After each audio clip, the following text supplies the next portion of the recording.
Hey guys, this is Manas. Welcome to all. So ఈ వీడియోలో ఏం తెలుసుకుంటామంటే నాకు సిఎస్ బ్యాక్గ్రౌండ్ ఉండి నెక్స్ట్ మంచిగా సిఎస్లో వర్క్ ఎక్స్పీరియన్స్ ఉండి కూడా నేను ఈ ఎంఐఎస్ అనేది ఎందుకు చూస్ చేసుకున్నా అండ్ మీరు కూడా చూస్ చేసుకోవచ్చు అనమాట. ఎంఐఎస్ అనేది ఒకవేళ మీకు టెక్నాలజీ ఇంట్రెస్ట్ అయ్యి ఉండి నెక్స్ట్ కోడింగ్ అంటే ఇంట్రెస్ట్ లేకపోతే అనమాట. సో అది ఎలా ఏంటి అనేది ఈ వీడియోలో అయితే కంప్లీట్గా ఎక్స్ప్లెయిన్ చేస్తాను. సో ఎండ్ వరకు అయితే మీరు పక్కా చూడండి అనమాట. అండ్ వీడియోలోకి వెళ్ళే ముందు ఒక చిన్న రిమైండర్, మన ఛానల్కి వ్యూస్ అయితే బాగా వస్తున్నాయి కానీ సబ్స్క్రైబర్స్ అయితే రావట్లేదు. మీరు కనుక సబ్స్క్రైబ్ చేసినట్లయితే నాకు మరింత మోటివేషన్ ఉంటుంది ఇంకా మరింత మంచి కంటెంట్తో మీ ముందుకు రావడానికి. Please do subscribe. Thank you guys. ఇంకా వీడియోలోకి వస్తే ఫస్ట్ నేను చూసుకున్నట్లయితే నాది ఏపీ 888 అనమాట. 10th తర్వాత మెరిట్ సీట్ వల్ల నాకు inter plus engineering complete free అనమాట. సో అందువల్ల నేను ఈ ఎంసెట్ కానీ ఐఐటి జేఈ సో అలాంటి ఎగ్జామ్స్ ఏం రాకుండానే నాకు ఇంజనీరింగ్ కాలేజ్ సీట్ వచ్చింది. ఇంజనీరింగ్లో మనకి ఇష్టమైన బ్రాంచ్ తీసుకోవచ్చు. నేను కంప్యూటర్ సైన్స్ ఇంజనీరింగ్ తీసుకున్నాను అనమాట. And computer science and engineering ఎందుకు తీసుకున్నానంటే ఫస్ట్ టెక్నాలజీ అంటే కొంచెం ఫ్యాసినేట్ ఉండేది నాకు. ఇంటర్లోనే కొంచెం వెబ్సైట్స్ చేయడం ఇలాంటివన్నీ చాలా బాగా అనిపించింది అనమాట. సో అందుకని కంప్యూటర్ సైన్స్ తీసుకున్నాను ఇంజనీరింగ్లో. సో తీసుకున్న తర్వాత ఫస్ట్ 2 years అనేది నేను సైబర్ సెక్యూరిటీ నెక్స్ట్ హ్యాకథాన్స్ అలాంటి మీద కాన్సన్ట్రేషన్ చేశాను అనమాట. డిఫరెంట్ టైప్స్ ఆఫ్ దగ్గరికి వెళ్ళడం, కాంపిటీషన్స్ కానీ వేరే కాలేజెస్కి వెళ్ళడం అలాంటివి అన్నీ బాగా చేశాను. సో అలాగే కాలేజ్లో సైబర్ సెక్యూరిటీ క్లబ్ అనేది అలా ఫామ్ చేసి నెక్స్ట్ ఆ ర్యాంకింగ్స్ అన్నీ ఓకే బాగానే ఉన్నాయి. నెక్స్ట్ కరోనా వచ్చింది. సో కరోనా టైంలో ఏంటి అంటే నాకు ఒక ఐడియా వచ్చింది అనమాట. ఎంత కోడింగ్ ఇవన్నీ చేసుకుని నెక్స్ట్ వన్ జాబ్ చేసుకున్నా సరే ఎవరో ఒకరి దగ్గర పనిచేయడమే కదా. సో ఎందుకు మన ఓన్గా బిజినెస్ స్టార్ట్ చేయకూడదు. మన కోడింగ్ ఇవన్నీ ఐడియా ఉంది కదా. సో బేసికల్లీ ఒక బిజినెస్ స్టార్ట్ చేయడానికి మినిమం రిక్వైర్మెంట్స్ ఒక వెబ్సైట్, ఒక యాప్, డిజిటల్ మార్కెటింగ్ అలాంటివి ఉంటాయి కాబట్టి సో నేను అలాంటి వాటి మీద కాన్సన్ట్రేషన్ చేశాను. డిజిటల్ మార్కెటింగ్ ఎలా నేర్చుకోవాలనేది నెక్స్ట్ యాప్స్ డిజైనింగ్ సంథింగ్ అలాంటివి నేర్చుకొని అలాగ క్రియేట్ చేయడం మొదలుపెట్టాను అనమాట. సో ఈ కరోనా టైంలో నేనైతే ఫ్రీలాన్సింగ్ ఇలాంటివన్నీ చేసేవాడిని, చేసి మనీ అన్ని సంపాదించేవాడిని. నెక్స్ట్ కాలేజ్ ఎండింగ్ కల్లా ఒక స్టార్ట్అప్ లాగా అనుకున్నాను అనమాట. But due to some reasons అది ఫెయిల్ అయిందనమాట. సో అది ఎందుకు ఫెయిల్ అయింది అని చాలా ఆలోచించిన తర్వాత ఏమర్థమైంది అంటే నాకు టెక్నికల్ సైడ్ అయితే బాగానే ఉంది కానీ మేనేజ్మెంట్ సైడ్ అయితే అస్సలు నాకు ఐడియా లేదు. సో నేను ఎలాగైనా మేనేజ్మెంట్ సైడ్ తెచ్చుకోవాలని చెప్పి ఎంబీఏ చూసాను అనమాట ఫస్ట్. సో ఎంబీఏ చూసినట్లయితే కంప్లీట్ మేనేజ్మెంట్ ఉందన్నమాట. బట్ అంటే నాకు కావాల్సింది ఉంది. బట్ అందులోనే supply chain management, warehouse management different ఉన్నాయన్నమాట. ఫైనాన్షియల్ అకౌంటింగ్ కానీ అవన్నీ అవసరమే కాదనట్లేదు. బట్ నాకు తక్కువ ఈ టైంలో నాకు ఫోకస్ చేయడానికైతే అదే అంతలా అనిపించలేదన్నమాట. సో తర్వాత ఏం చేద్దాం అని చూస్తే ఈ ఎంఐఎఫ్ కోర్స్ గురించి తెలిసిందనమాట. ఇది ఏంటి అంటే management information systems. Only technology సైడే మేనేజ్మెంట్ ఫోకస్ చేస్తే ఎలా ఉంటుంది అండ్ అది కంపెనీకి ఎలా బెనిఫిట్ అవుద్ది అనేది దీని సారాంశం అనమాట.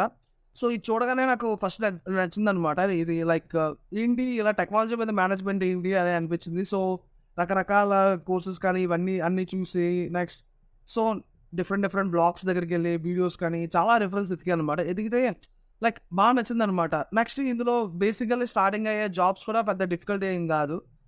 క్లయింట్‌తో ఎక్కువ డీలింగ్ ఉంటదనమాట మనకు కోడింగ్ బ్యాక్ సైడ్ కంట.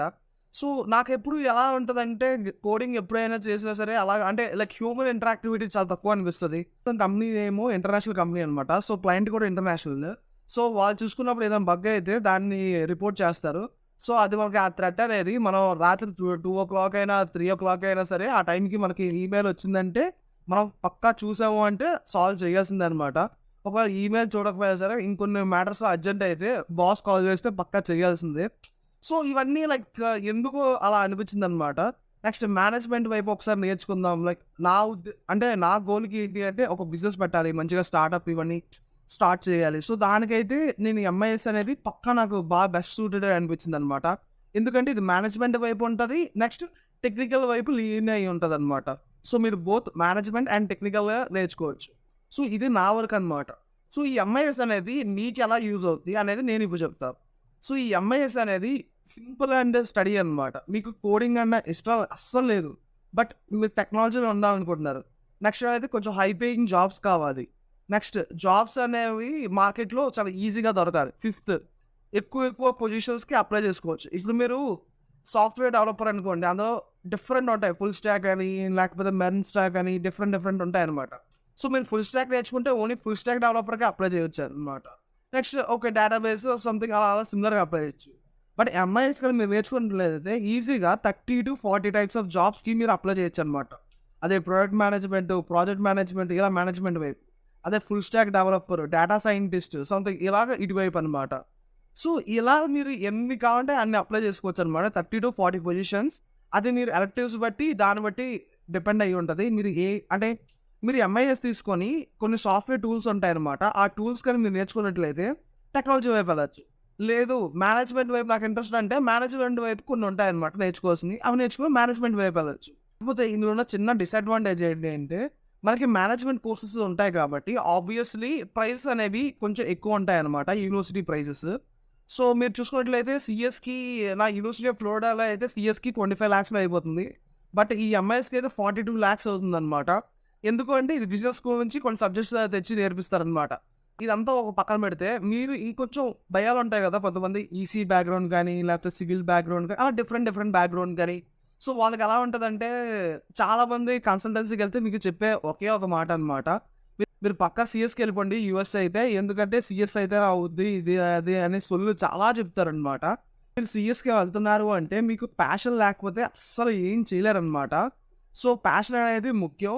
సో, అలాంటి వాళ్ళ కోసం ఈ ఎంఐఎస్ కోర్స్ అనేది సూపర్ అనమాట. ఎందుకంటే ఇందులో సీఎస్ సబ్జెక్టులు కూడా అంత థియరిటికల్‌గా ఉంటది. అంటే మీరు ఎంత బాగా ప్రాసెసింగ్ చేసుకుంటారు. అంటే బ్యాక్‌గ్రౌండ్‌లో ఎలా రన్ అవుతుంది. అవన్నీ మీరు ఈజీగా అర్థమవుద్దనమాట. నెక్స్ట్ కోడింగ్ అనేది మినిమల్ ఉంటది. Like Python language. మీరు పైథాన్ లాంగ్వేజ్ కదా ఇంతకుముందు నేర్చుకున్నట్లయితే చాలా సింపుల్ ఉండే. సో, మీరు ఇంగ్లీష్ కొంచెం ఎలా ఉంటదో సేమ్ అలాగే ఉంటది పైథాన్‌లో.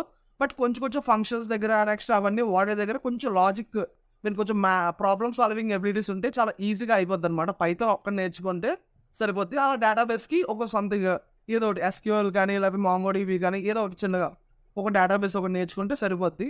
అది పెద్ద ఇబ్బందేం గాదు. ఇంకా అది కూడా నేర్చుకోకపోయినా పర్లేదు. కాలేజెస్‌లో అది కూడా స్టార్టింగ్ నుంచి నేర్పిస్తారనమాట. సో, ఇవన్నీ మైండ్‌లో పెట్టుకుంటే నాకు ఒకటే అనిపించిందనమాట. సీఎస్ కంటే ఎంఐఎస్ అయితే నాకైతే బెస్ట్ అనిపించింది. చాలామంది అడుగుతున్నారు ఎంఐఎస్ కాలేజెస్ లిస్ట్ చేయమని. ఇంకా ఫ్యూచర్‌లో ఎంఐఎస్ కాలేజెస్ లిస్ట్ అనేది వస్తది. Thank you guys.